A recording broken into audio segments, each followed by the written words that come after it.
11월 16일 화요일 자정을 지났어요. 20분 지났습니다. 이제 17일 수요일이 됐습니다. 오늘은 일찍 마치는 날은 아닌데 축구 동호회 총무가 게임 스케줄을 잡아놨는 날이에요. 마침 제가 축구장 옆으로 지나가면서 시계를 보니까 지금 얼른 들어가면 35분 정도는 뛸 수 있겠다 싶어가지고, 축구화는 이제 운전석 의자 밑에 항상 있죠. 꺼내가지고 딱 신고 이제 투입돼가지고, 뭐 잘하지는 못합니다만 굉장히 열심히 뜁니다. 열심히 뛰고 땀이 막 퐁퐁퐁퐁 쏟아져 나오죠. 기분 되게 좋죠. 서로 이제 팀 경기니까 소리치고 가고 막 이렇게 패스워크 만들어가고 하면 되게 재밌잖아요. 그렇게 해서 이제 돌아와가지고 좀 씻고 책 꺼내가지고 좀 보다가 영상 켜고 앉았습니다. 요즘은 신간을 구입하진 않습니다. 신간을 언제 샀는지 모르겠네요. 신간을 사 읽는 대신 읽었다고 나름 읽었답시고 꽂아놨는 책들 중에서 랜덤으로 막 꺼내가지고 다시 보고, 보다 보면 또 제가 메모해놨던 거 읽으면서 킥킥대기도 하고 스스로 웃기네 임마 하면서 제 스스로에 대해서 뭐 이런 거 적어놨노 싶기도 하고, 그런 재미가 쏠쏠하죠. 그리고 그런 책들 보면은 왜 뒤에 보면은 뭐 참고 도서 뭐 이런 거 있잖아요. 그런 거 보면서 다시 중고로 이 책은 뭐지 하고 흥미가 땡기면 이제 중고로 사고, 중고가 너무 잘 돼 있더라고요.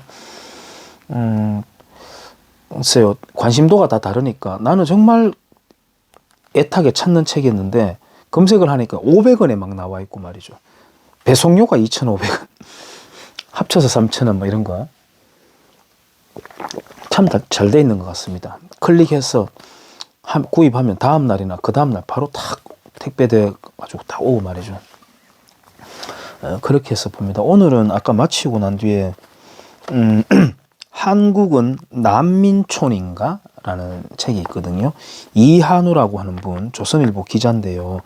이분이 2002년에 냈는 책입니다. 이거 다시 꺼내가지고 봤어요. 왜 그 한국인은 누구인가? 한국인에 대한 정체성은 무엇인가? 뭐 이런 관련된 책이 종종 있지 않습니까? 이것도 그런 유라고 할 수 있어요. 그러니까 뭐 이런 것들이죠.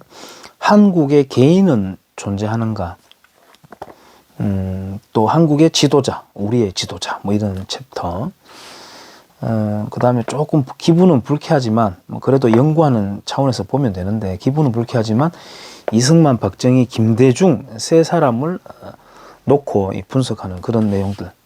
그 제목만 봐도 불쾌한 그런 것들. 그 다음에 한국인은 과연 국가를 경영할 수 있는가? 라고 하는 도발적인 질문. 또 아직까지 건국을 해나가는 과정이다. 과연 잘하고 있는가? 이런 질문들. 그런 걸 벌써 이제 2002년에 던져냈던 분이에요. 2002년에 제가 이 책을 샀던 건 아니고요. 2002년이라면 저는 천둥 벌거숭이처럼 뛰어다닐 때라 가지고 책하고는 전혀 관계가 없었고요. 요거는 한 3년 정도 전에 제가 구입한 것 같습니다. 이거 얇은데요. 한번 읽어보시죠. 한국은 난민촌인가? 라는 책인데 기회되면 한번 보시죠. 뭐 이것과 연관될 수도 있고 뭐 포괄적으로 그런 건데, 우리는 이제 일반적인 삶의 속살, 마침 제가 이 영상 켜기 전에 블로그 그 댓글로 한 5분 정도 잠깐 일촌과 대화를 했습니다. 블로그 일촌인데 이분이 이제 직업이 변호사예요. 변호사. 실제로 만나기도 했습니다. 가까워져 가지고 지난 여름에 휴가철에 그분이 경주에 오셔가지고 삼겹살 구워가지고 둘이 소주도 한잔하고 그렇게 했던 분이긴 한데, 제가 또 그쪽으로 한번 가기로 했는데 아직 못 가고 있습니다.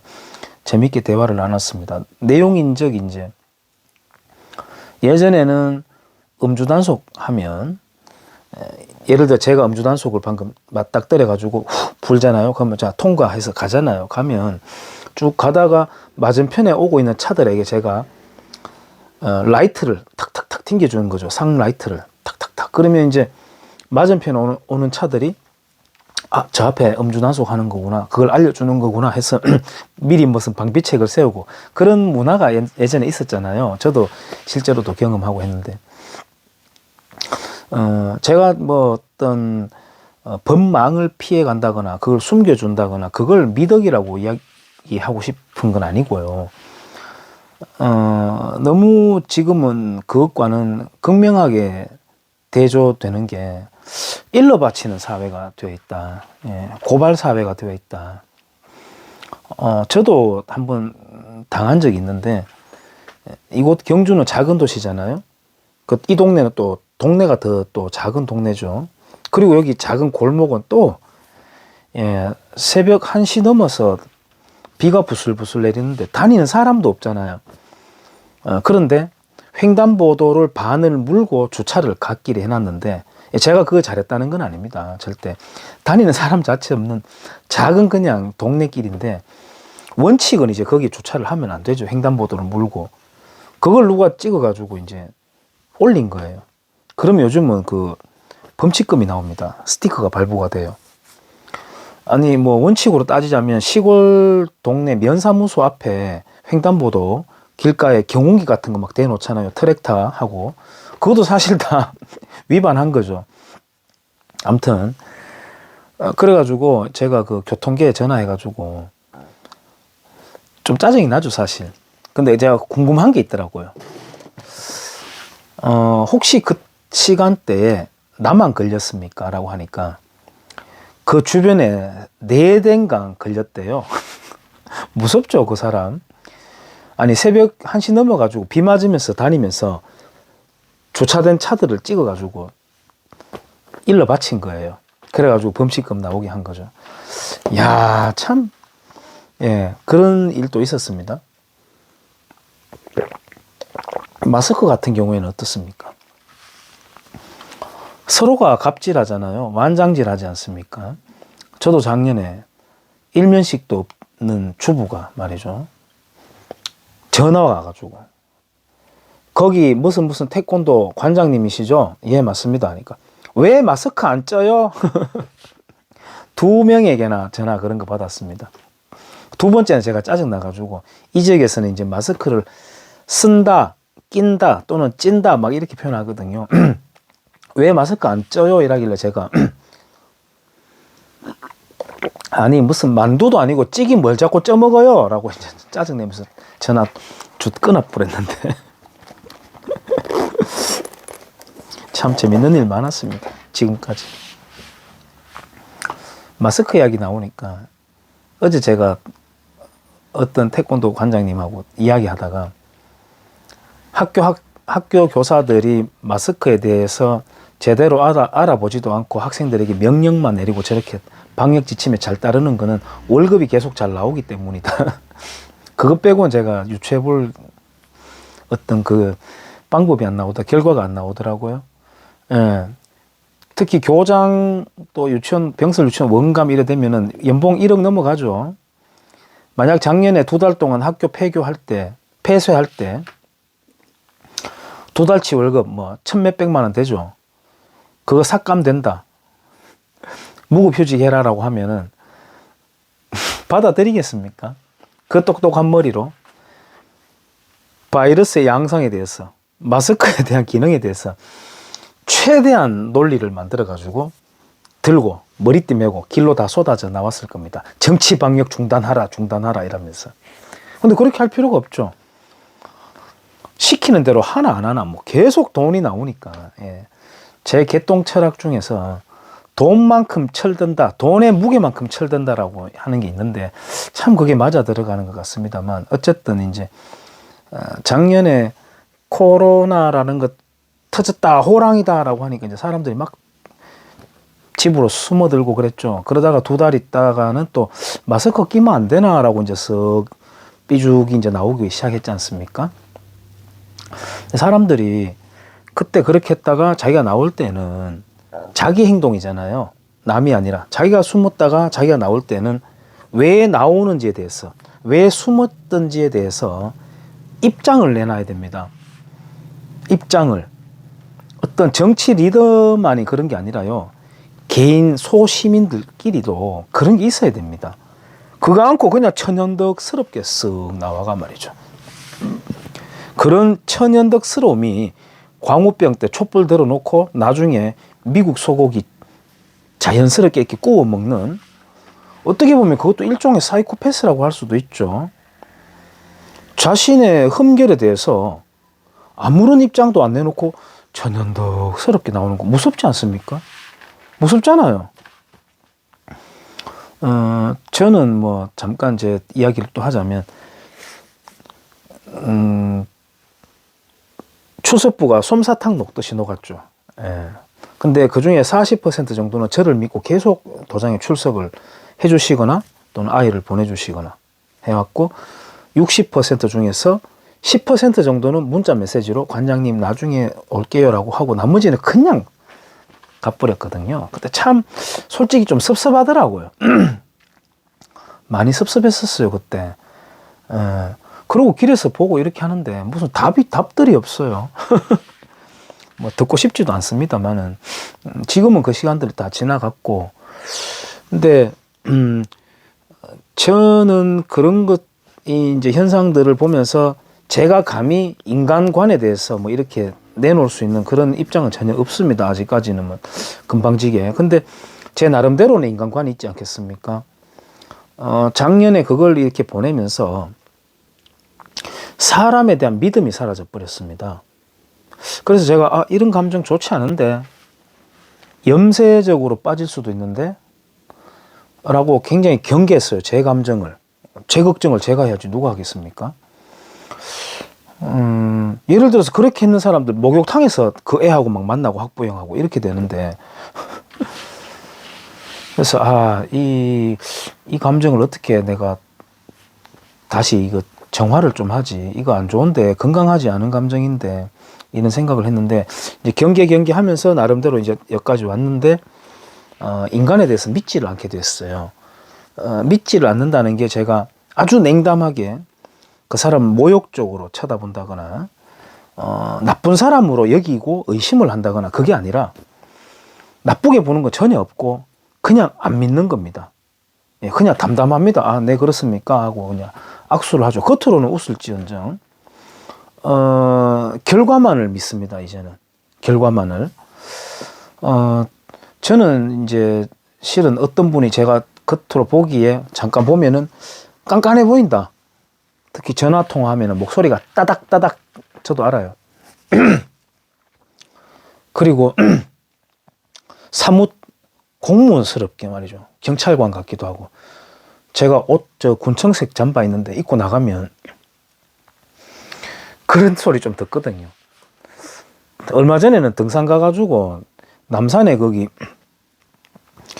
바위로 되는 낭떠러지가 있습니다. 정말 그 위험하거든요. 그 들어가지 마시오라고 밧줄 쳐놓죠. 꼭 그런 데 들어가는 사람 있어요. 근데 그때도 갔는데 남자 2명이 거기 앉아가지고 막걸리를 먹고 있는 거예요. 제가 너무 걱정되는 겁니다. 그 살짝만 하면 그 바로 떨어지거든요. 완전히 90도입니다. 그래가지고 아저씨들 거기 위험합니다 라고 딱 말하니까 보통 그러면은 뭔데요? 라고 이제 한번 또 대꾸하지 않습니까? 근데 이 아저씨 2명이 제 그 한마디에 예 하면서 두 말 않고 그 다 들고 나오시더라고요. 그래서 지나고 난데 제가 오히려 더 당황해가지고요. 내한테 어떤 면이 있길래 저렇게 순순히 받아들일까. 좀 그런 관료스러운 느낌이 있구나 나한테. 근데 저는 이제 부끄럽게 민망하게 제가 제 성격에 대해서 말하긴 좀 그런데 제가 굉장히 무릅니다. 허당이에요. 도토리 묵처럼 푹푹 들어갑니다. 그냥 눈물도 되게 많고요. 모질지 못합니다. 모질게 해야지 하다가요 바로 다음날 싹 녹아버리고 모질게 못합니다. 근데 이제 작년을 오면서 저는 하나의 그것도 성과라고 생각해요. 이거는 안 좋은 거는 아니라고 봅니다. 사람을 안 믿는다는 게 의심한다는 게 아니라 그냥 담담하게 보고, 예를 들어 그 사람이 저에게 다음날 뭔가 음료수를 하나 갖다 주기로 했다라고 약속을 하잖아요. 그러면 예, 뭐 안 그러셔도 되는데요라고 하는데도 굳이 갖다 준다고 하지 않습니까? 예, 알겠습니다. 근데 갖다 주면 고맙습니다 하고, 안 갖다 주면은 안 섭섭한 거예요. 예, 그게 답니다. 그게 제가 안 믿는다는 그 표현입니다.